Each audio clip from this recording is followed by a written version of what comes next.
The everything except Instagram. Hello, everybody. Let's see if I can get this to go live over here. It takes a second. Kick in. I moved my monitor and it's messing me up a little bit. My laptop used to be here and my monitor here. So I keep going to look to the right and I'm like, there's nothing there. All right, we are good. We are live everywhere. Hello, everyone. Thank you very much for joining us, whether you are watching this live or watching this recorded. I'm confident that something that gets said by one of us is going to move you in an impactful way. So that always really gets me excited. And I mentioned to Carrie before we jumped on live here, I am leaving to go camping tomorrow. And I'm just really excited as I love being in the outdoors, spending time with my family, and just stepping away to really appreciate a lot of things that sometimes when we get caught up in the grind, we don't. I'm sure we could talk a little bit about that today. So with all of that said, I am super excited to have my good friend Carrie here. Carrie is another person that I met through the mastermind. A lot of the guests that I bring on, just because I form such tight bonds with those people, are from there.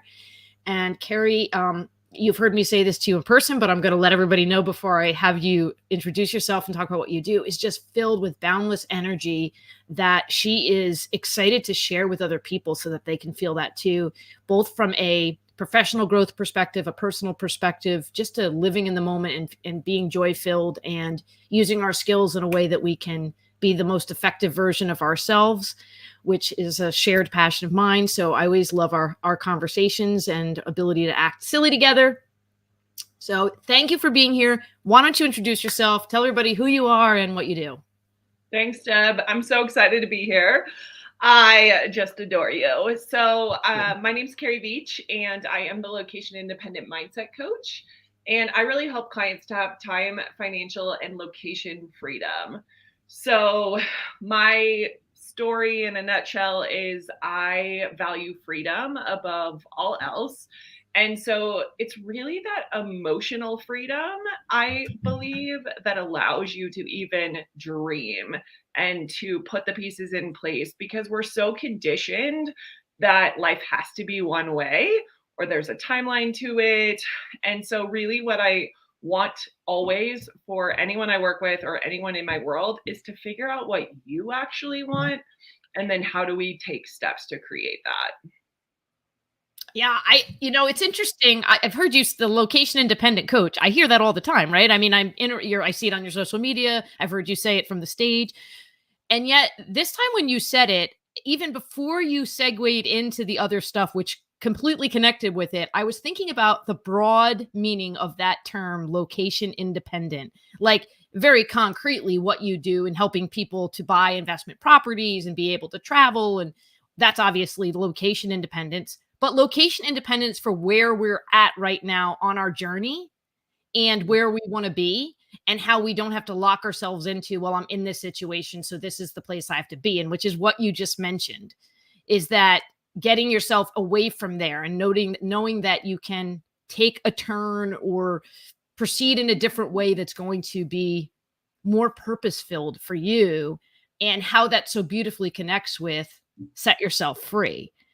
So I'm kind of wondering, was it your passion for that came first, or your passion for, like, what started your trajectory into this is what I want to do? We don't have enough time for that, but I mean, I was born on a cold day. I feel like I've lived 12 lives. Like anytime I talk to people, they're like, oh my gosh, because I was an executive director of a nonprofit. I worked in nonprofits for a long time. I was a therapist. I have my master's in counseling. Like I have had a very windy path, but the short of it for me was always the desire to live life on my own terms. And I think it's become really trendy and really like, YOLO, quit your job, all this stuff. But I'm also like a nerd about finances. Like we were just talking a little bit before we jumped on, and I love financial literacy and I'm really big on it because so much is not talked about, especially for females, of how to even go about it. And then there's so much shame and there's stuff that comes up. So, really, for me, my path started with all the shame and the secrets, because that was a lot of how I grew up, was this world of appearances and things looked really great, but internally they were not. And so I just, ever since I can remember, like honestly, since like second grade, I saw things and I was like, this cannot be how life is supposed to be. But Mm. because I lived through so much trauma and there was so much conditioning and life and things outside of our control, it was just really hard. And so for me, I didn't actually want to be an entrepreneur. It's not like I was the kid that had a lemonade stand and was like, oh, I want to do my own thing. That was never me. I just wanted to feel more in control, or maybe just more free, really, at the end of the day, like to live, to express, to be. And so that's where so much of it for me has come from. And then the numbers of conversations I have constantly, like I'm that person that people tell me their secrets. Like even if I don't ask, it's just like people start telling me things and I'm like, oh, okay. So I just know that so much of what I exist to do, and what I kind of joked with one of the first coaches I ever hired was like, I just give people permission. Like we don't Oh, need it, but we feel that we do. yeah. So it's really figuring out like how do we peel back the layers of who you actually are. Yeah, I love the giving permission piece, and I share that trait in that I too have people that will share things with me, and I think it does come with, it's the permission, it's the like, I'm not going to judge you, right? If you're letting somebody know that they can say things and you may not necessarily agree with their perspective or approach, but you're going to respect and be empathetic and compassionate enough to hear where they're coming from, which ends up educating you as a listener as well, right? It's not just good for the person talking, it's good for you as the listener because it helps you to shape things in a different way and learn those. And you're right. I think people really want to be met with that. I'm going to hear what you have to say. I'm going to see you where you are. And I want to touch upon, because we had talked prior to joining the call and I hadn't really even, that wasn't one of the things that I thought that we might talk about. But since you just mentioned the financial literacy, and I think that there are a lot of people that do feel shame and there's reasons that that comes into play, I will speak very vulnerably about the same things I was talking to you about prior, because I think that that may be helpful to some people, and you can kind of talk to that, and we can share strategies we've used to help people. Because interestingly, some of the same things that I've worked through, I've helped other people to overcome, and yet sometimes I still have to get myself out of my head with it, right? So growing up, we didn't have a lot of money. I mean, my parents made do with what they had. There was a lot going on similar to you, in the sense that there was things that were being hidden, and that there was secrecy, there was alcoholism, which obviously has a huge financial impact that often isn't talked about. It's often the other factors that are talked about, but it takes a huge financial toll on a family. And watching that, and then the subsequent results of those financial decisions that were made, I developed this kind of sense of like, I need to do whatever I'm going to do to work hard and earn, not necessarily in the like, I'm going to be a workaholic, but in the like, I'm going to get the money, I'm going to save the money. And then like all of these life circumstances happened, which just fed into the fear, right? Like I unexpectedly was a single mom, and I was unexpectedly on a different career trajectory. And so like those things just fed even more into the like, okay, protect the money. And with money, though, you really need to be not just putting it away, you need to be investing it in some way that's going to grow for the most part, right? Whether and then we could talk about all the different types of retirement funds and stuff, but there's something should be being done. And there was something initial that I had done when I started my career. A financial advisor had come into the school and he'd talked to all of us and he offered something. And I was like, okay, that sounds good. And so, a certain amount of money came out of my paycheck. I never really kind of thought much strategically about it. And so as much as I've planned for retirement from like an emotional and I'm trying to think of like a purpose-filled perspective, like what are the things I want to continue doing to the end of my days? Financially, I didn't really put that time in. Yet budgeting, I'm great. Like I have budget sheets and I can tell you exactly how much gets spent. So I'm like very financially savvy. But the fear component, even though I would guide other people past, like, you've got to start doing these different things with your money in order to get there, I didn't. And so now, then you reach a place where you're at your life where you're like, oh, how am I this business savvy, budgeting, planning person that's giving all these other people advice? And like, I haven't done these things. And so you're right. You're almost like, I don't want to say to somebody, help me, because I don't want to acknowledge that, like, I don't have the X amount that you should, in theory, have kind of started to invest at this particular point in your life. And that's hard. It's hard from a personal perspective and a professional perspective. But like anything else in life, we can't change and affect a different path if we don't say, like, here's what I don't know. Right. And I'm always advocating for that. Here's what I don't know. That's what I'm proud to say, right? I'm on that path now and I'm doing those things. But maybe you can talk a little bit about, first off, from your perspective, because you were kind of making those decisions. How do you help somebody to get over some of those hurdles as a coach, right? To get them to the place where they recognize that, like, they're going to have to let go a little in order to let grow. Yeah, there's so much to unpack, but I really focus on money creation. And this is where, honestly, when I shifted from more like life coaching to business coaching was because of this. And let's be honest, most of the coaching I do is still life. Like, a client just hired me and we had a call the other day and she was like crying during most of the call. And she's like, I really wanted to talk to you about my business, but this is what's going on. I'm like, yeah, because it's in the way of you being able to run your business and to show up for Yeah. your clients. So we need to process that stuff. But the one piece that I think so many people focus on is like the money management. And while that's important and I will always advocate for that and like spend less than you earn, I'm like, let's create. Let's focus 80 to 90% of our focus on creating opportunities for yourself and then automate.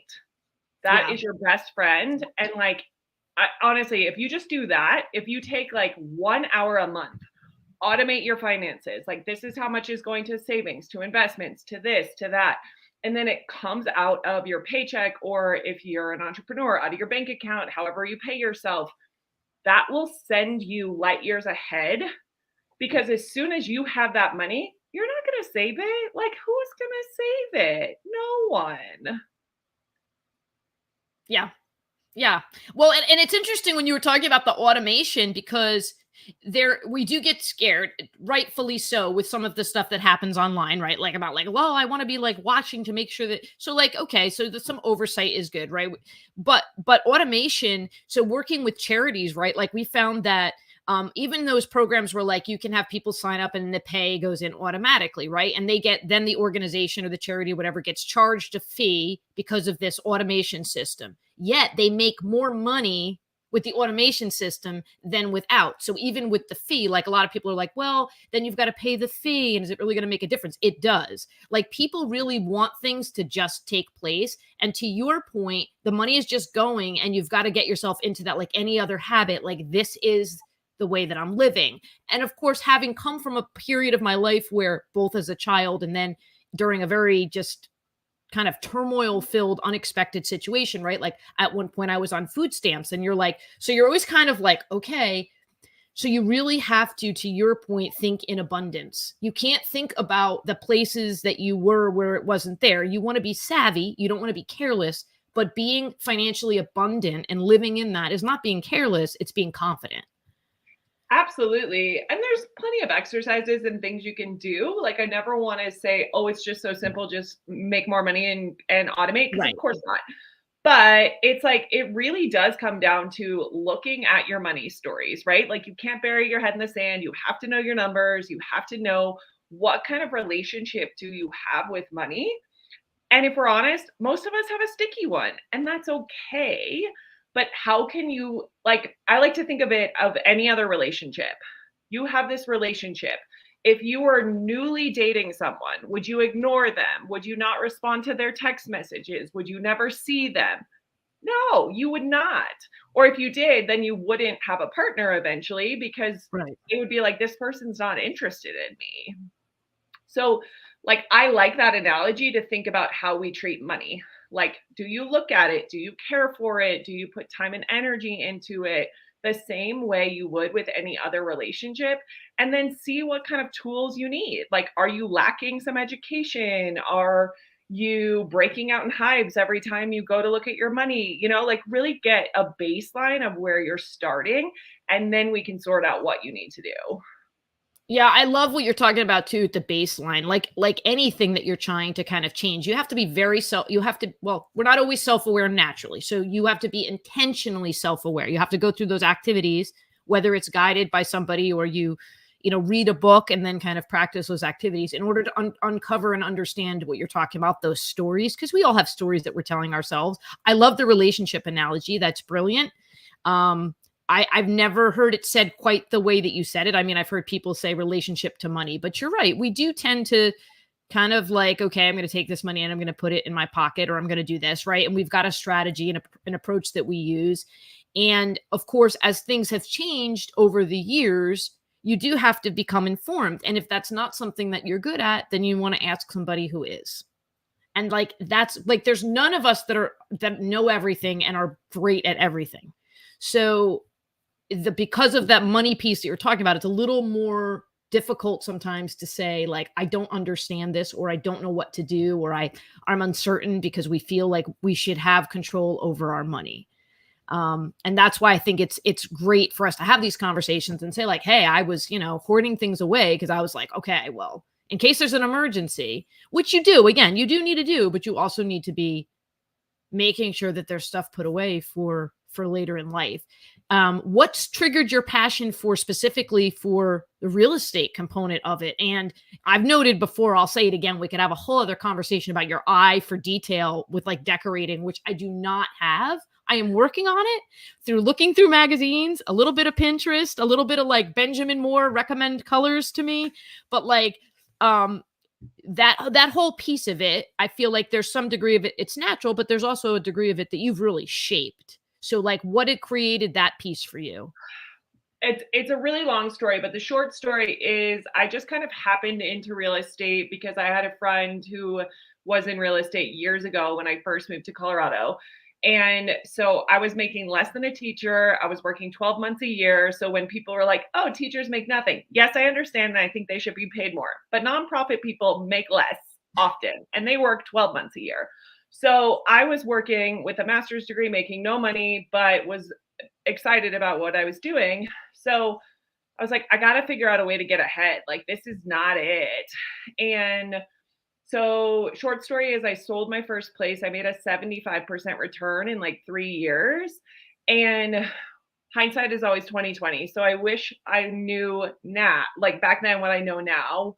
And that is about tapping into equity and keeping and holding real estate, because that's really what long-term wealth is built on in this country. But I didn't. It still worked out. I'm very grateful. I made a ton of money. I put that down on my next place. I did a full remodel. And then 2 years later, I was able to buy an investment property. But I found short term rentals about 8 years ago. And I can't even tell you, but it was the first weekend. I went away on a trip and I rented out my house and I paid my mortgage in a weekend. And I was like, what is this magic? And I've always been very nomadic, and like my family doesn't understand me. Lots of people are like, when are you going to change? And I'm like, I've moved like 20 something times in the last probably 10 or 15 years, not exaggerating. And so I just don't have attachment to things. So I found this world of travel and hospitality and real estate, and I was hooked because it creates a lot of the things that I love. Like, I love having people together in a space and gathering, and I love the details, right? Like, my short-term rental has, like, I hope everything you could possibly need. Like, our friend Kaylee from the mastermind came and stayed with me, which was super fun. And she's like, you have thought of everything. And I was like, well, I tried. Because I have like reusable bags with a little note, like, to use during your stay, please return. I have pickleball paddles because there's pickleball courts. But anyways, I could go on and on. Like, now I'm on a board. I'm the Airbnb community leader because I'm so passionate about education and helping people to understand and break it down so it's less scary, because it feels really daunting if you've never bought a place or if you've only bought a primary residence. Like, how in the world can I ever buy something else? And I really love helping people to understand the options. So I could go on and on, but it's just created for me so many opportunities. Plus, when my parents got divorced and like life imploded many years ago, also like your family, like they lost everything, they filed bankruptcy. Like, I knew I had to come up with my own retirement plan. So I was also very intentional when I bought my investment property because I was like, oh, I'm single and I don't have an inheritance. Like, this is on me. Where I always thought there'd be like some money left. Yeah. And it was like, no, there's zero, nothing. And so that was also when I made some big sacrifices to downsize and buy an investment property so I could set myself up.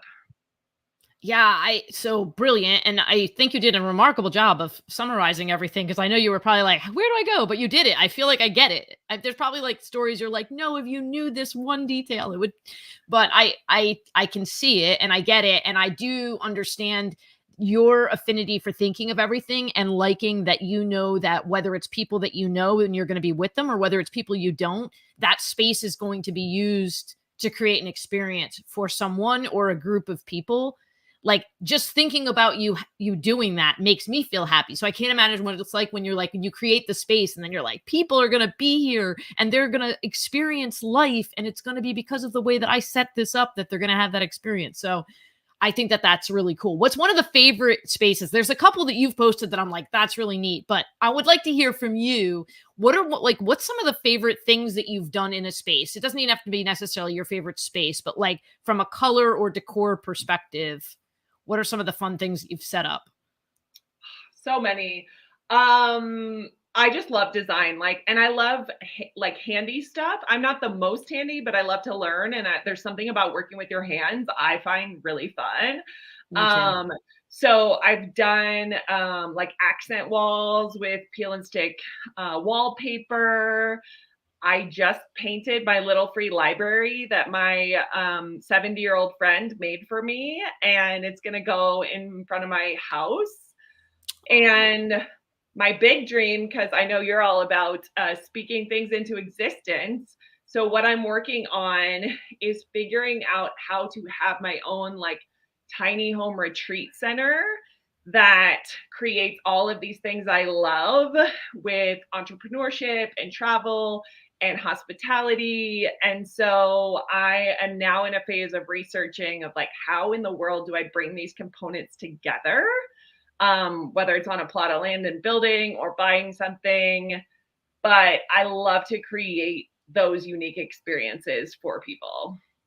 So interestingly, I don't think I've ever said this out loud on like in public. Like, my family knows it. I share that. That's something that I'd like to create a retreat thing. There's actually there's land that butts up against our land. We're on an acre and there's like 40 acres and it's attached to our land. And it's been like for sale on and off over the years, and like never been able to line it up with it. Like, at one point the price was so low. Like, when I think now about what the price was, I'm like, oh my gosh, because it is like, I don't know, quadrupled in cost. And somebody then purchased it, and now there's like somebody building way, way, way at the back end of it. But I just think about how cool it would be to like create that. I don't think I would really only like knock down the space where the little tiny homes would go, right? Like, I wouldn't want it to be like leveled land. Like, I love that it's all woods, but very much like you, I would love a space where people could come together to be able to have their own space, but also to be able to have communal space and time together. And plus, as I was mentioning to you before the call, it would be really amazing for me to be able to invite friends and family from places that, you know, aren't close, and be able to like, you can have your own space. Cause I get that. Like, we have 3 teenagers. So visiting and staying in our house, that may not be relaxing for everybody. It's an experience in terms of family community, but there's a lot that's going on in the household. So I'd love to be able to say to somebody, like, you can have your own space to be in. And the same thing, like, it's like, you know, your mind has kind of created it and you're thinking about it and you're believing in it. And that opens up your eyes to opportunities. And it's connected to what we were talking about with finances too. When you think in that way about not how you'd like things to be, but the way things can be, and you start to phrase it as, this is what I'm going to do, it doesn't mean that you're not going to accept when challenges come up and things don't go the way you planned, but you're going to be much more in tune with the things that you see around you because you feel that you deserve them. You feel that you're worthy of those things, as opposed to like, oh my gosh, it would be amazing if I could ever have something like that. Like, oh, okay, that's something I'm going to have. That's something I'm going to do. So that's neat. Now, do you think you'll do that local to where you are now? I mean, you've moved 20 times. Carrie of 10 years from now could be anywhere, right? This is true. Yes. I moved like 8 times when I lived in Vietnam alone, and I was there for 3 years. So people were like, "What?" I'm like, "Yeah, I just like to move." I have no idea. I'm just beginning the research and the putting it out there phase. But what you just said, I'm like, yes. And I thought, so if anyone's super skeptical, I relate because I was really skeptical for a very long time. Like, I was raised with like so much judgment around me, so many people being like, it has to be the straight and narrow American dream way, right? And the thing I use as an example all the time for clients or people is the red car example. And it's like you go to the car dealership and you decide you want to buy a red car, but you leave the dealership, you don't buy the car. So you are out on the roads and you're like, oh my gosh, there's so many more red cars than I ever have seen before.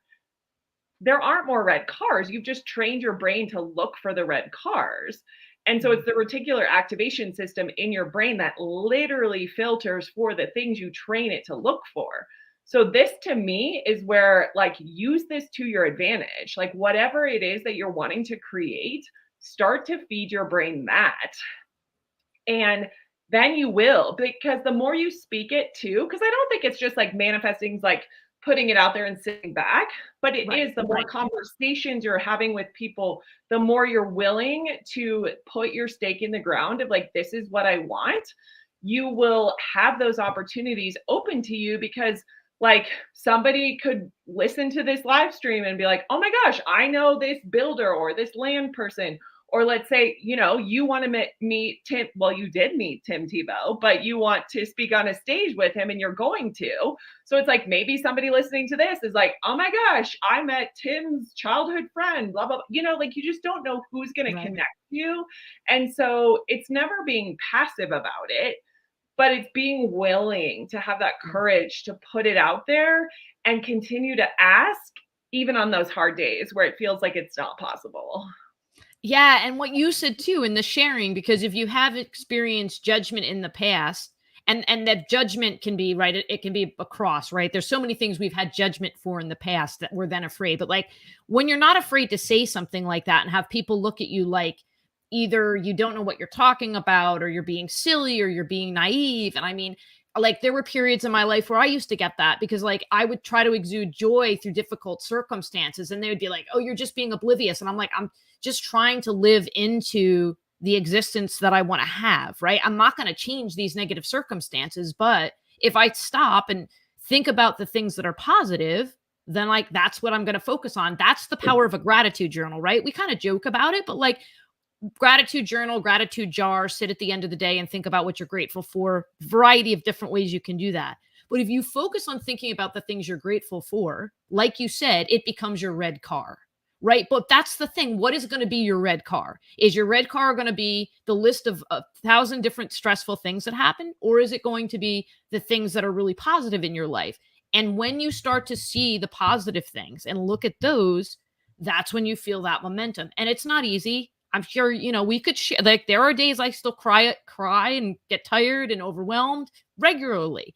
So it's intention. It's not, doesn't just become easy and habitual. It's intention.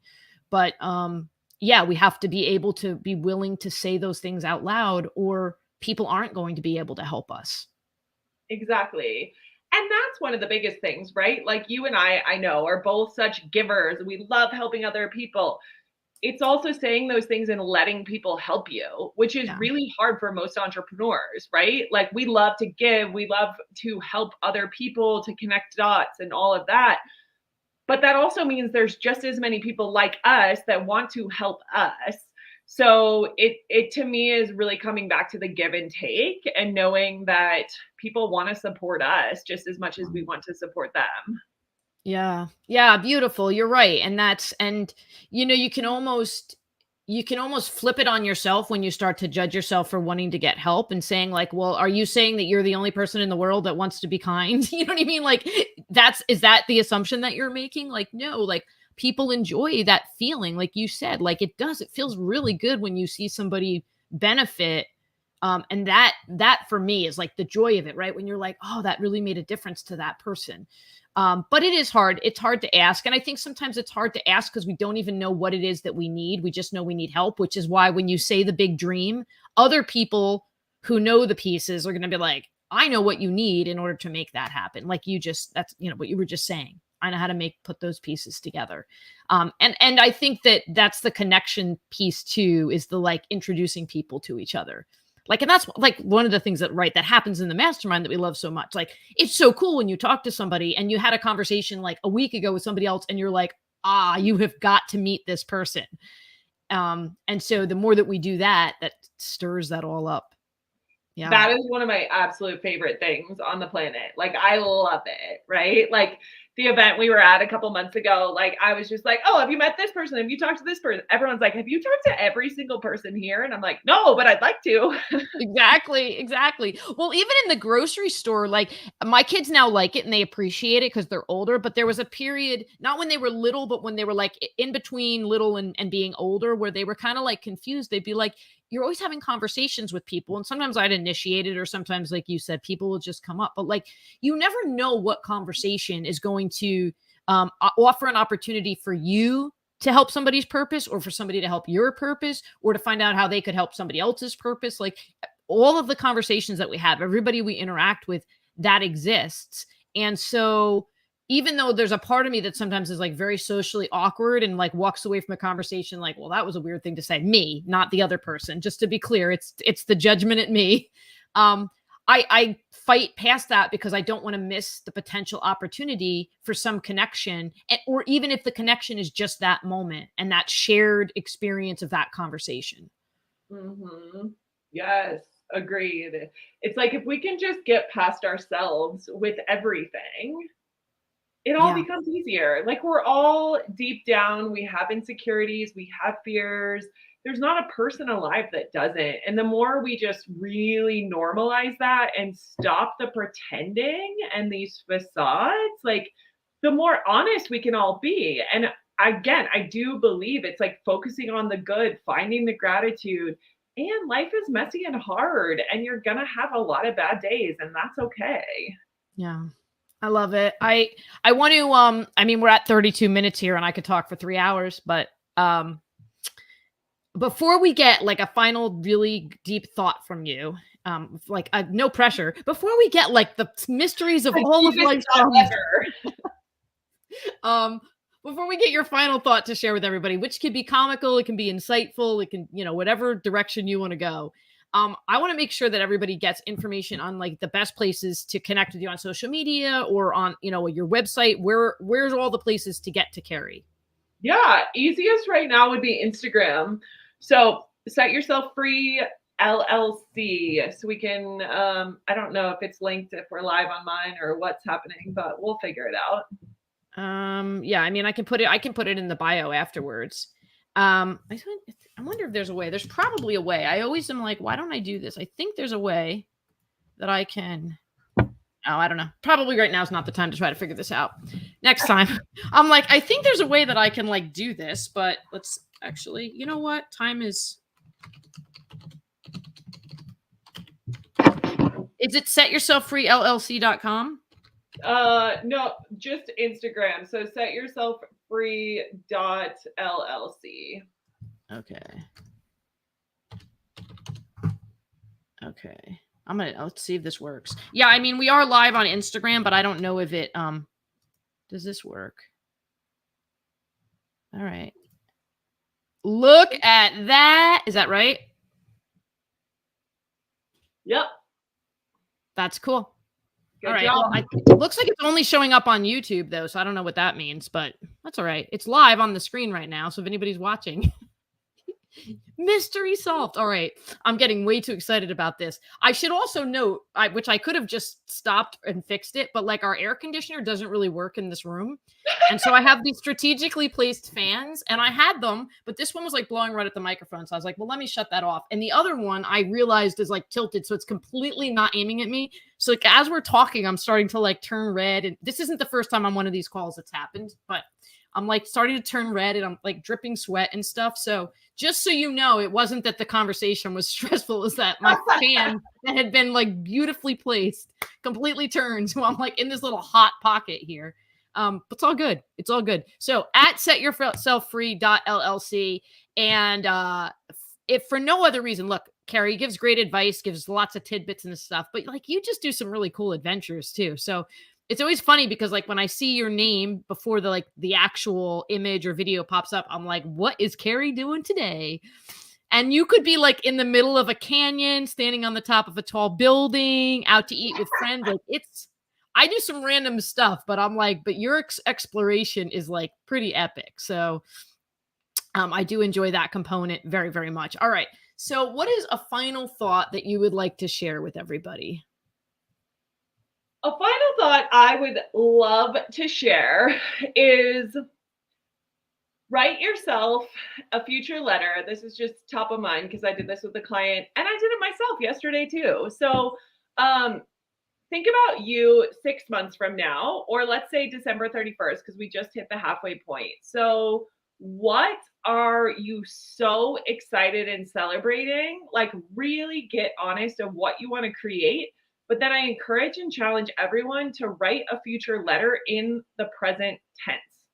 So I think it's the most powerful thing you can do. And I really need to be better about reading mine like every single day. Me too. But if you can train your brain and your body. So what I've learned the hard way is like, I love mindset work. I love, like I was a therapist, talk about things, but you have to train your body. So how are you going to feel?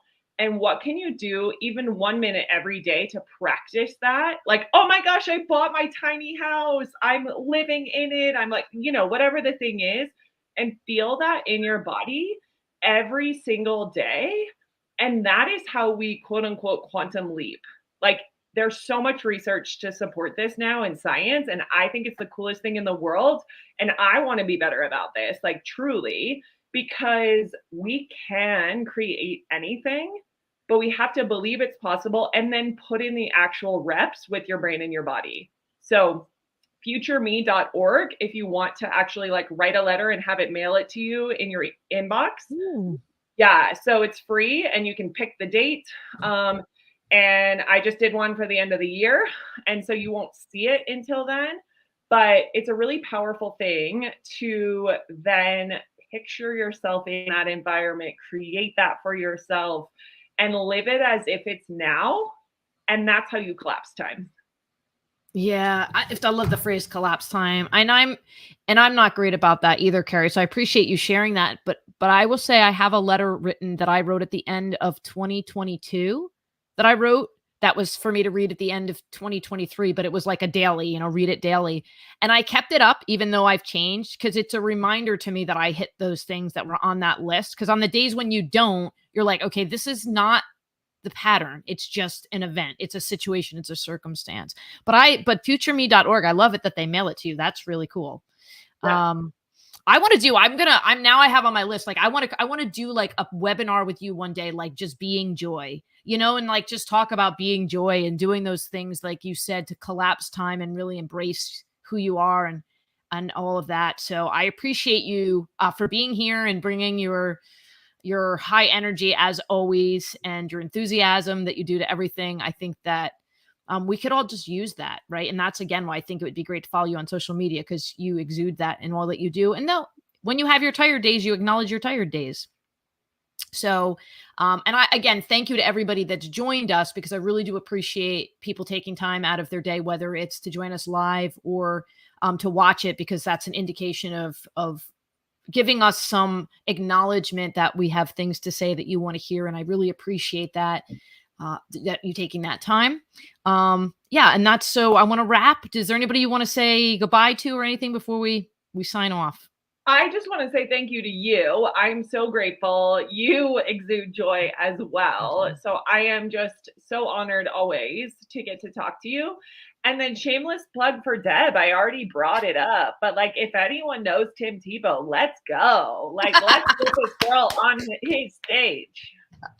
I love it. Thank you. Thank you very much. All right. Take care, everybody. Have a wonderful day. Thank you.